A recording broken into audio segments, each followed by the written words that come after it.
alors voilà actualité yi ñu koy daal di tàmbali jukki li nga xamante ne moo gën a fës ci yenn kaay yi ñu dooree ko ak li nga xamante ni mooy Walf Quotidien ñoom tey ñu daal def ci seen une li nga xamante ne mooy grève yu mareyeurs yi ba daanaka li ñu fësal mooy taxation à l'essieu tracasserie routière les mareyeurs pointent par là où ça pêche ñoom noonu lañ ko xam ne mu nekkoon 72 heures de grève yi nga xamante ne mareyeurs yi dañ ko def Aliou Sow mais nag ressentir nañ ko bu baax a baax ñi nga xamante ne ñooy ménagères yi surtout sentir nañ li nga xamante ne mooy grève bu mareyeurs yi. waaw ndax ceeb ak jën moom. wax dëgg yàlla ku ko empêché ku ko xañ Sénégalais yi.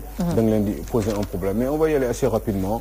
parce que surtout le prétexte mooy mbir mi jeex na parce que hier ces mareyeurs daje nañu ak donc Alioune Ndoye donc le ministre donc de l'économie maritime pêche ak yi demee noonu ba déggoon nañu apparemment ci kaddu donc ils ont décidé d'arrêter cette grève donc démb donc daje nañu à la mairie donc du plateau parce que Alioune Ndoye ministre donc de tutelle et aussi également maire de Dakar Plateau donc gisee nañu waxtaan nañu déggoon nañu ci kaddu apparemment le contenu on ne les connaît pas en tout cas moi je ne les maîtrise pas kenn xamagul exactement à moins qu'il y ait quelques-uns qui en connaissent davantage mais en tout cas sur le principe d'accord nañu te décidé nañu dinañ arrêter mbir mi bon bah très bien ah. ñu ngi ko commencé fii du moment où ñoom avant ñuy def grève ça fait des semaines ñuy alerter que ni dinañ def grève bu ñu leen defal li nga xamante moom lañ bëgg waaye ba ñu def grève comme d'habitude rek ñu leen di voilà c'est ça et ça fonctionne comme ça ils n'ont pas le sens de l'anticipation bon ben vraiment voilà maintenant non seulement sénégalais lekk ñu pendant 3 jours ceeb bu doy wala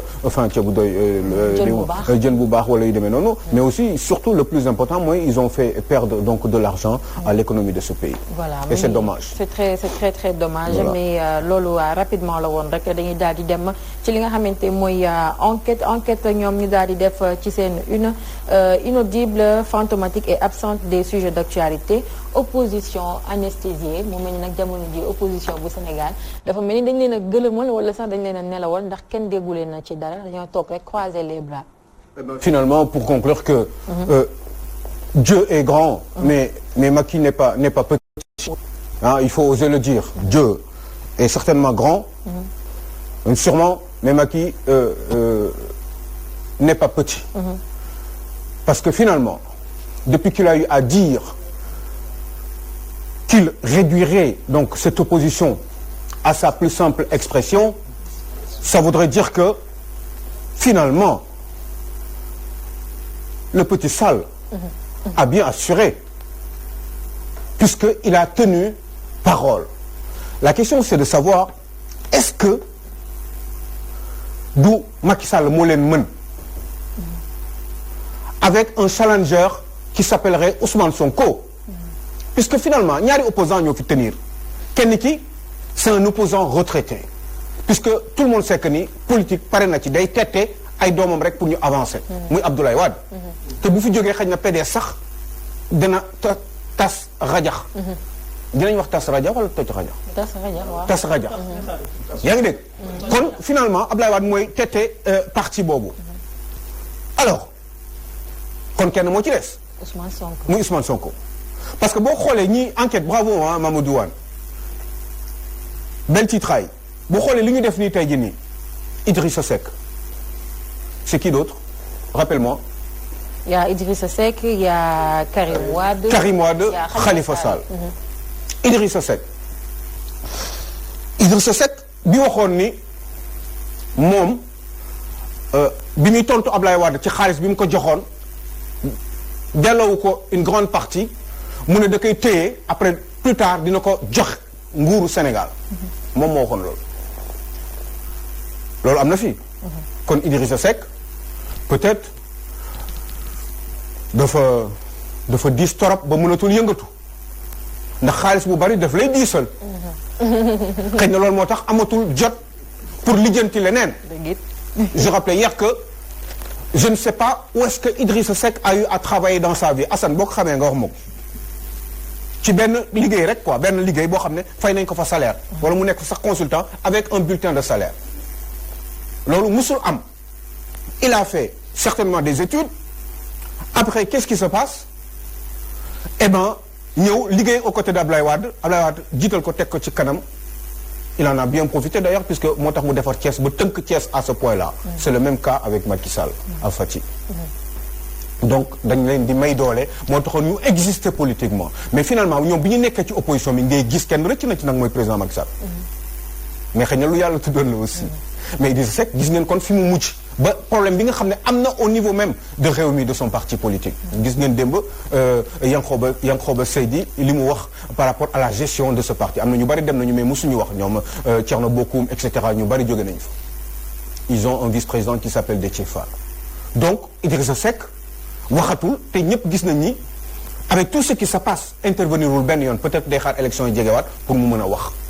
te loolu ñun taxuñoo jóg parce que sénégalais yi dañu war a xam on a besoin de vrais opposants loolu benn la bu dellu si ci Khalifa Sall le malheureux Khalifa Sall il a fait des erreurs politiques qu'il est en train de payer cash mais benn possibilité de rattrapage kese la amoon mooy mu toog moom Khalifa Sall ci biir kaso bi bañ a génn parce que ñeenti at dafa bari pour toog di opposer wu à un régime tel que celui du président Macky Sall parce que xam ngeen lu tax parce que Khalifa Sall a été dépouillé Khalifa Sall bi mujj mooy li ñu ko génnee mairie de Dakar bu njëkk bi mooy fexe nañu ba Khalifa Sall bañ a amati weccet bañ a amati benn possibilité bi ci gën a am solo mooy bi Macky Sall defee en sorte que ñu beddi ko biir PS définitivement même avec la disparition de Ousmane Tanor Dieng fexe nañu ñoom waa Parti socialiste ak la complicité de Khalifa du président Macky Sall ba tenir organiser ko ba nga xam ne solidifier encore davantage Benno Bokk Yaakaar ak Parti socialiste ci biir ba Macky Sall mën a am le contrôle de cette coalition là li mu mujjee def mooy jël ki nga xam ne moo doon un de ses premiers collaborateurs ou de ses deux plus importants collaborateurs bi nga xam ne dafa làqu mu jël place am jox ko ki nga xam ne moom moo nekkoon ci wetam gënoon ko jege comme adjoint secrétaire général du secrétaire national du Parti socialiste mooy Aminata Mbengue Ndiaye jox ko HCCT pour gën ko dooleel pour ñu gën a daaneel gën a beddi Khalifa Sall définitivement kon Khalifa man xawma fu mu nar a jaar dañ ko wër ndomb ba nga xam ne mënatul yëngatu ci fenn dans ses actes donc je pense que c'est fichu pour lui Khalifa Sall n'a plus de chance il ne pourra plus être maire de Dakar Barthélémy Diaz même bu ñu ko doon voté sax bu ñu continuer woon parce que li mu wax Barthélémy Diaz am na solo torop ni ñu bëgg a def jox décret di décréter donc la mairie de Dakar léegi pour nga nekk maire dañu lay décret. même pas y penser. il va certainement le faire et Assane man maa la ko wax fii xam nga lu tax il en a discuté avec Ouattara. Monarchie. Sérieusement nekkuñ ci monarchie. je vais te dire ça va être quoi le prétexte. waruñ ko sax may mu toog di ko xalaat. oui le fait d'en parler. di ko def débat. da koy may fit. c'est-à-dire lii waruñ ko sax xalaat. non imagine du xalaat de mairie de Dakar par décret Aliou Sow loolu dafa jéggi dayoo Aliou Sow dafa mel ni finalement Macky Sall mais Barthélémy xam nga fu mu jëlee information boobu mais dina ko def. ils en ont parlé biñ révoqué Khalifa. ñoom tàmbali woon nañu ko wax yàgg na. bu ñu ko révoqué la ko waa parti bi daan wax ba léegi. mais c'est-à-dire on doit même pas les laisser. la possibilité de penser à ça. waxuma def ko de mais de penser à ça. possibilité boobu waruñu leen ko bàyyi. sànq yaa ngi koy wax. moi je me dis qu'au Sénégal en ce moment benn opposant la qui s'appelle Ousmane Sonko. oui. c'est le seul opposant au chef de l'État. benn parti d'opposition moo fi nekk muy Pastef. dëgg la. Idrissa Seck yaa ngi koy tudd sànq pour man c'est un opposant d'élection. bravo. non il n'est là qu'à 6 mois des élections. voilà. ses partisans booy wax loolu dañ naan la li fi xew yëpp waxoon na ko avant moo ñëw. ok d'accord genn wàll yëpp waxoon na ko on est d'accord sur ça. bon waxoon na Macky Sall day yokk électricité bi aussi n'est-ce pas. il y a beaucoup de points yoo xamante ne waxoon na ko on est d'accord sur ça mais ça veut pas dire que lii bu amee Sénégalais nekk ci situation lu toll ak 900 000 Sénégalais jox la seen confiance élection yi ñu passé non yaakaar naa ne am na lu leen war a delloo quoi bu coow amee wala dara xew war nga taxaw génn wax. non bu dee chemin yoon ngay wane solution ngay joxe on est d'accord sur ça c'est fa la ñuy xaaree opposition. opposition bi ñu fi am y a une partie bu dem ci dialogue bi. dialogue politique bi c'est légitime pour moi. dialogue politique parce que y a des questions yoo xamante faaw ñu vider ko y a des questions yoo xam Sénégal mënatuñ ci nekk chaque élection même problème yooyu ñu koy am ci fichier électoral ak mbir yu ne mel mais le dialogue national là ça n'a pas de sens à mon avis. Il a été élu et bien élu avec 58%. absolument. buñ wéeroo si chiffres yi nga xam ne moom lañu génn Sénégal nekkul dans l'impasse on n'a pas de problème dans ce pays. si wàllu jafe-jafe yoo xamante ni jar nañu woo askan yëpp ñu toog di waxtaan. tout à fait. on dit que y a comment ça s'appelle encore Mamadou Lamine Diallo tekki qui dit que 10 millions lañ bëgg di génne lañ war a génne par jour si dialogue bi non mais ça damay rappeler benn internet bu ko wax mu ne 10 millions yi yaakaar naa ay caaxaan la bu dee dëgg la dang yem nañu ndax ay retraités yu toog di waxtaan rek ñu leen génnal 10 millions par jour yaakaar naa ni jafe-jafe am na loo xamante ne ñàkk respect la bu fekkee am na bien sûr parce que jusqu'à présent c'est pas encore confirmé mais le démenti ci opposition bi la jógee ba tey parce que y a déjà Famara mi nga xam moom lañ teg ci bopp li nga xamante mooy dialogue bi moom mu ne loolu mësul am parce que déjà ñoom depuis ñu installé leen amul benn xaalis bu ñu leen fa jox dañuy liggéey bénévolement moom ak ñi nga xamante ñoo nekk ci ginnaawam. non mais c'est ça te li Aliou doon wax pour dëggal ko il est fort. le chef de l'État le président de l'APR Macky Sall ci wàllum politique. ndaxte dialogue bi déjà gën na diviser cette opposition. même ñi siy dem. jubootuñu. biir front de résistance bi. Mamadou Lamine Diallo ak Diop Decroix. ñi ngi xuloo. par presse interposée. nëbbatootuñ ñi ngi siy xuloo. démb mu bërki démb la Abdoulaye Wade génne loxoom. parce que ni mu ko génnee mooy dafa ne ñenn ñi nekk si front bi dañuy njuuñ njaaj ak nguur gi. ay tóob lañ. c'est-à-dire que force politique bi waa ji Ali da wax sànq. mi ngi fa. ça veut dire que aussi cette opposition là. ñenn ñi sérieux wuñu quoi. ce ne sont pas des opposants à mon avis. par rapport ak ni ñuy doxalee par rapport ak lecture bi ma am si seen jeu. comment. mais analyse biñ ciy dem rek waaw may am na lu mu bëri xel ci suuf. booy comme li nga wax noonu ñuy profité nga xam ne kenn ku ci nekk bëgg nga fees wala nga génn wala nga am li ngay wax. gëmoo ko. am na lu ne sa biir xol loo fas loo xam ne moom ngay dem di lijjanti ji mooy waral parfois soo demee foofu soo ko amul wax yàq tasaaroo am soo ko amee nag ne pat jàpp sa njàmbur bàyyi fële loolu tax opposition amul c'est vrai ah léegi instant bi nii Aliou Sow analyse bi ñu mën a def Khalifa Sall qui est en train de se reconstruire ni mu ko mën a jàppee Karim Wade gisuñu ko xamuñu fu mu nekk Idrissa Seck moom pataaral est-ce que du indi rek li nga xamante moom la président Macky Sall waxoon muy réduire l'opposition à sa plus simple expression ñu naan ay est-ce que du moom la réussir ak yooyu man je dirais que il l'a réussi parce que instant bi loolu la def dëkk boo xamante ni problème yu bëri na mais benn opposant la ñu gis moom la ñuy sentir muy Ousmane Sonko donc la nga xamante moom la waxoon moom il l'a réussi on peut dire. Moi je pense que benn opposant la mais je dirais aussi ñaari opposant la parce que benn opposant l'oppose l'autre opposant fantôme qui s'appelle Karim Wade donc au moins benn chance la am mooy baayam mi ngi koy téyel comment dire ah mi ngi koy téyel ay tànkam fii nii ci dëkk bi donc chance moom te baayam ce n'est pas n'importe qui c'est un ancien président de la République boo xam ne Macky Sall mi ngi koy sóoraale sinon du ñu def tout ce tralala au niveau de Massalikul Jinaan ba pare gisewaat au niveau du palais et puis Macky Sall qui promet encore de le revoir donc dans quelque temps chez lui d'aller le voir chez lui donc forcément am na chance tuuti moom Karim Wade xam nga kan moo ñàkk chance mooy Khalifa Sall ak Idrissa Seck parce que déjà par rapport au poids de l'âge ils ont 65 ans passés moom ak Idrissa Seck je crois que 58 lañ judd kii 56 donc pratiquement ils sont à l'âge de la retraite waaye ñeneen ñi nga xam ne li ñuy ñëw ñoom ñii kenn musul imaginer Ousmane Sonko dina nekk ci ginnaaw Idrissa Seck comme troisième ci élection présidentielle mu am pratiquement 16%. Idrissa Seck avec toute cette coalition il s'est retrouvé avec 20%.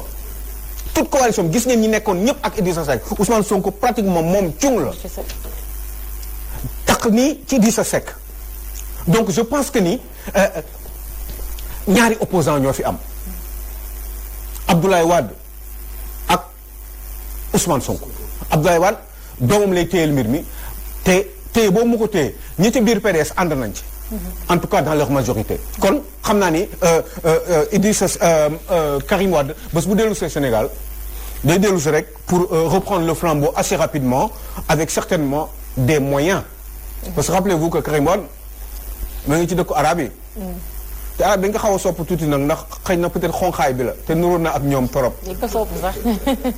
waaw donc forcément chance dina fa am pour que dégg nga maam ñu mën ñoom ñaar ñu mën a jàkkaarloo ak Macky Sall.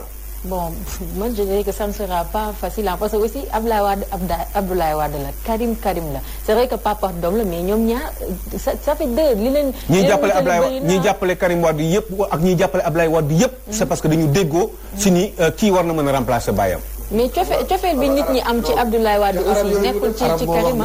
arab moo wax ne al waladu sirru abi doom mooy secret baayam. maa la wax léegi am na cër bi ñu ko jox.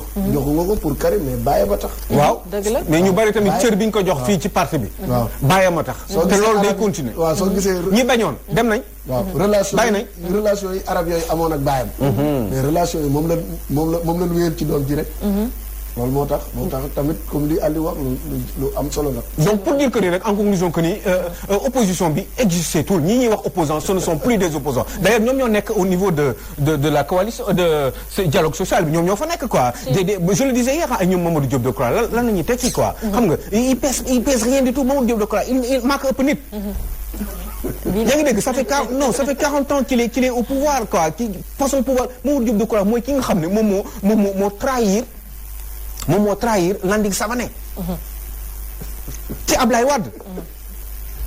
Mamadou Diop Decroix bu existé politiquement c'est à cause de Landing Savané waaye bis dafa jot mu dem beddeeku dem nangu parti bi.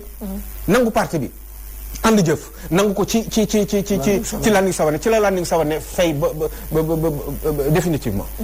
politiquement. qu'est-ce que déggati ngeen Landing Savané. loolu yëpp il faut rappeler une chose aux Sénégalais. parce que dañuy waxtaan loolu yëpp avec la complicité de Abdoulaye Wade président de la République. avec son pouvoir d'argent. si. c'est comme ça que ça s'est passé. loolu feebar na Landing Savané. mais loolu moo nekkoon intérêt. ba màgget loo ko ba existé tul politiquement ba waxatul sax daanaka. c'est ça. kon opposition bi je pense que ni amoo fi kuy wax opposant na nga ko wax am na benn quotidien buy wax ni. pourquoi la haine sur Ousmane Sonko. waaw ci laa bëggoon ñu jàll si sax mooy l'exclusif nii bravo aussi voilà mu nekk transition bu am solo. provocation et dénigrement contre Sonko pourquoi cette haine quasi morbide ci li nga xamante ni. mais haine bi du nguur gi kese de. opposant yi bëgguñu Ousmane Sonko. parce que Assane Bassi. parce que Ousmane Sonko comme disait un internaute laayu dëmb la. boo ko taal du jëfaru. waaw da ngay tisooli ay tisooli yu dul jeex. déedéet. tisooli yoo xam ne doo arrêté. non c'est parce que c'est un jeune et puis il s'exprime et puis il s'explique. il s'exprime et il s'explique day wax quoi day wax li mu xalaat day taxaw et puis il ose. kan moo ñeme def li Ousmane Sonko di def bon c'est vrai que c'est un peu gênant parce que des fois booy wax ni bon on peut croire que bon peut-être da ngay jaaxal nit ki quoi mais je suis en train de décrire des faits. yoo xam ne dafa nekk quoi. conviction on les défend. mais il les défend. quand on est opposant on est opposant. Aliou am na ñu ma xam ñu ko jege ñuy liggéeyandoo ak moom mais ci wàllu xalaat. ak wàllu tërëli. ci li ma gis ak li ma dégg. non ku am xalaat la. non on n'est pas comme ça par hasard très rapidement en 6 ans. nga def ñaari at nga nekk député nga am 36 000 voix. ñu tegaat si ñaari at nga ak humiliation bi ñu la def avant loolu yëpp di xew. nga defaat si ñaari at ñu def la nga nekk candidat am pratiquement nekk 3e 15% de l'électorat sénégalais donc quand même on n'est pas mais ñi ko jiitu ki ko jiitu 2e mais nee naa la coalition bu